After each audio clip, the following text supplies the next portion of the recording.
So there are a number of reasons why people struggle with wet and wet technique. Most of the time it's because they haven't waited long enough for the paper to take some of the shine off itself and remain wet, but not glassy wet. And I'll try and show you what happens when you get it wrong.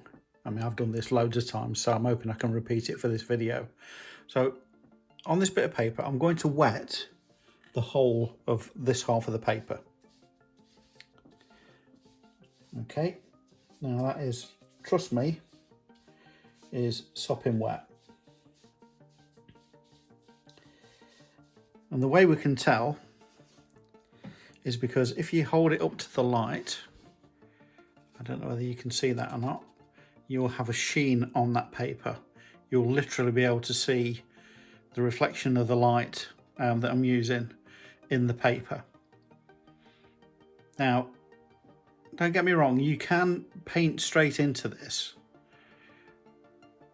but half of the trick is understanding whereabouts the water is in relation to your paint. If your wash of paint has got a lot of water in it as well, like this ultramarine blue here has, as soon as you touch that paper, this will happen. It will start to run and it will start to spider. And this is when people panic. They see the paper running, the paint running down the paper, and then all hands to the pump. So they're trying to mop it up. It's not staying where you expect it to stay. You wanted some clouds at the bottom, and all of a sudden you've got blue paint running into where you wanted to keep those white clouds. People start to panic. And one of the things they then do is just try to add more paint. Then it goes too dark. It's still running. There's too much water on this paper. And there's no way on earth that you're going to be able to control that paint. You literally have to start again. I'm just trying to mop this up. The worst thing, of course, is as it does start to dry, you then come back in and think, oh, I can just about touch that up, and then introduce a load more water. And the same thing happens. You will start to get blotchiness in your painting, where the paint sticks, and where it doesn't stick, it's already fallen away. You'll start to get back runs. And that's where water has gone onto the paper and it started to push away, and you can see that there, the paint that you've already got down, because you've got too much water on your brush. Okay, so understanding where water is, either whether it's on your paper or whether it's in the paint that you've just mixed, is really important for wet and wet. Of course, we could salvage this. We can lift at this point, but you've really lost quite a bit of the whiteness in your paper.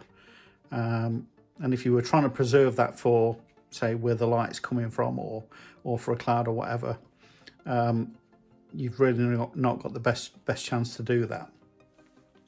The alternative, and the best way to do wet in wet, is actually on the bottom left. We're going to wait for that paper to lose its sheen. That's one part of it. So we want some water to come out of that paper. But what we're going to do is we're going to mix up a slightly thicker and a slightly richer mixture of pigment that hasn't got as much water in it. So this is more of a creamy consistency. I don't know whether you can see that. It's more of a creamy consistency. You can draw your brush through it and it's leaving a mark. Now, I'm not going to put it straight onto that paper because that paper is still wet. But if you can see what's happened to the top of the page, if we were trying to get a sky out of that, we've really going to struggle now. Adding more paint at this point is just going to darken the areas that you really wanted to keep light. And I think, you know, that's why people get really fed up with watercolour sometimes. I know I did for years. You know, why can't I fix it? It's a very unforgiving medium. I think you've just got to accept that and work with it. But the trick, like I say, is coming back to understand whereabouts your water is. Now, as I'm painting this, I can see the top edge of that bit of paper has started to dry. Because we're on an angle, the sheen on the paper has started to move down the paper. Now, I'm not going to leave it much longer, but if we paint into that with a slightly thicker, I'm just going to dull that down because it's a bit,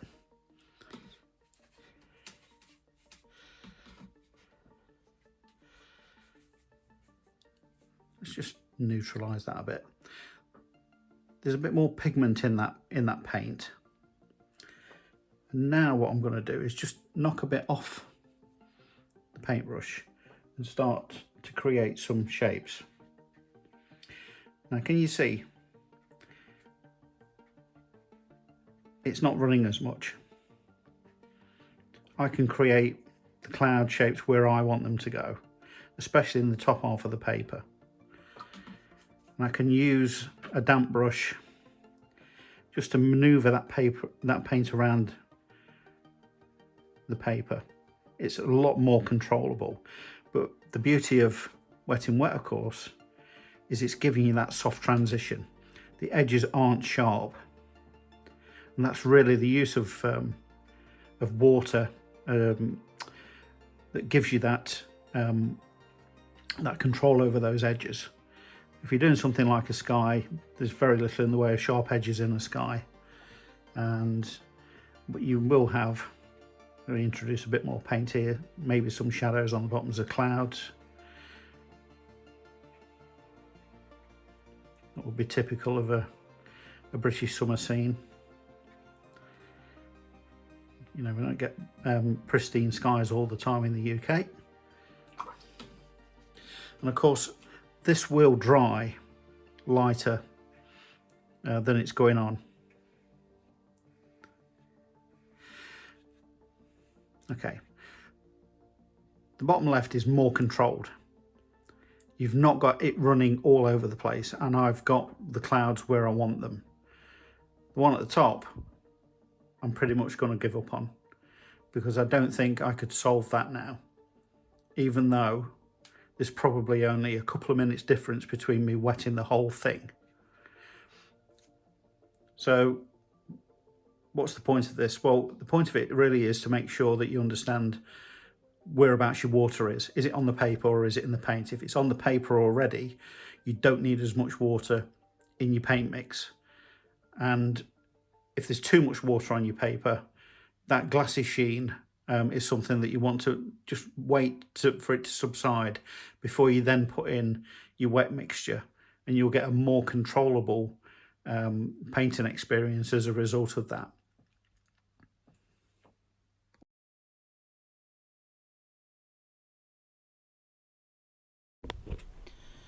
Okay, so we're going to paint a sky wet in wet.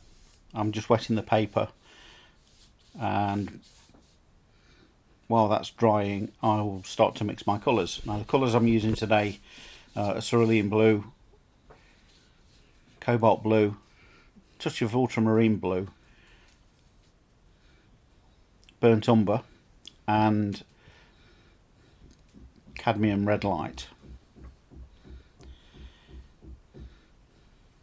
First job is to mix a light grey that will be used to do the shadow shapes in the clouds.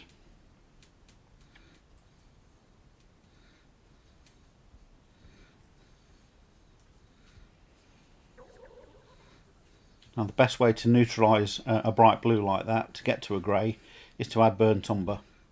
You don't need a lot of it,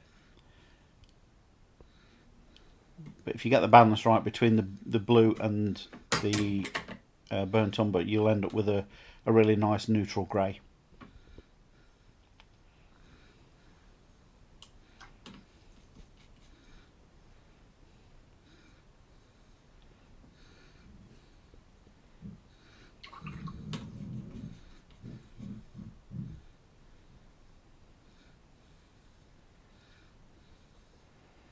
That looks about right, but I think I need a bit more paint.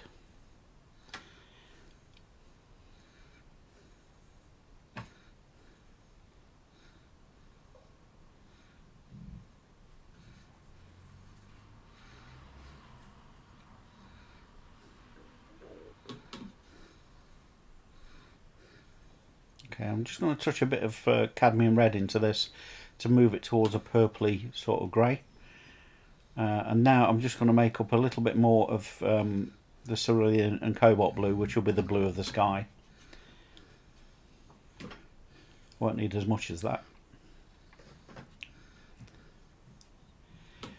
I tested my paper, and actually in the time it's taken to mix the paint, it started to dry from the top. So I'm just going to spray a bit of water back onto the paper, just to give me enough to allow the paints to move when I apply them. I'll just do that with my spray bottle.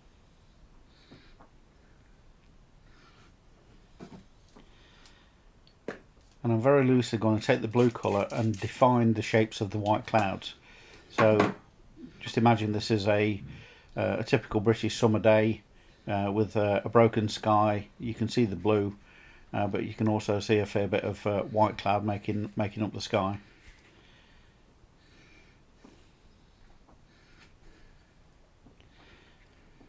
Now in with the greys. This will start to give the clouds some shape.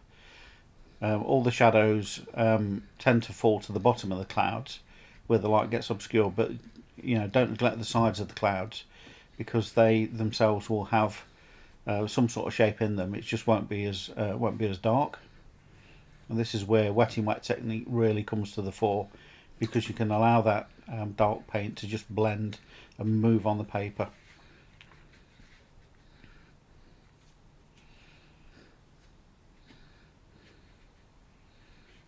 As you can see, I'm not being particularly careful. I want this to be quite random in terms of its shapes, and I'm making sure to connect all of the shapes across the paper rather than leaving odd isolated clouds that could look quite unnatural, to be honest.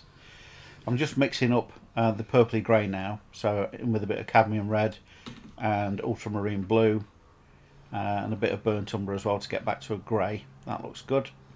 And I'm just going to do the bottom of the clouds with this. Again, I'm trying to be as random as possible and not put too many sort of human-derived shapes in the clouds. Nature doesn't work like that, even though our brains do sometimes. Now, all I'm going to do from this point is just mind the painting in terms of making sure we don't get any hard edges form as a result of water beading or it puddling on your paper, especially if your paper's buckled a little bit. So I'm just going to watch that for a couple of minutes with a damp brush and just pick up on where I think the paint's going to cause me a problem, and just soften those edges. I want the sky to be as soft as possible. I've left plenty of room at the bottom to give me an opportunity to put whatever foreground interest I want into this painting. But actually, looking at it now, I think that's about it. As I say, it's just a matter of just minding that painting until all the paint's settled. And it could take a couple of minutes for it to dry sufficiently for the paint to settle in place. But we do want to let the paint move and give us those nice soft cloud shapes that we're after. There we go, job's a good one.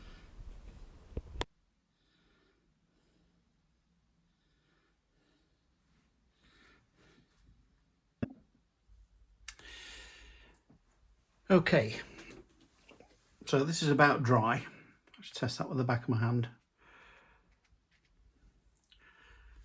And I've left this to dry naturally. I've not used a hairdryer. We've allowed the paint to form its shapes just using gravity, really. And because the paper's wet, you've now got really soft transitions between light and dark and between the different colours, which is more akin to a natural sort of summer sky in the UK. So yeah, we're completely devoid of hard edges. I've left enough space on the bottom of the picture to put some foreground interest. I think I'm going to turn this into a harvest scene. So at the end of the video, I'll show you how I put in a wheat field and a combine harvester and whatnot. Yeah, so that's how to do a very simple but very effective sky using the wet in wet technique, a couple of mixtures of blue and grey, but definitely leaving some pure white areas for the white clouds.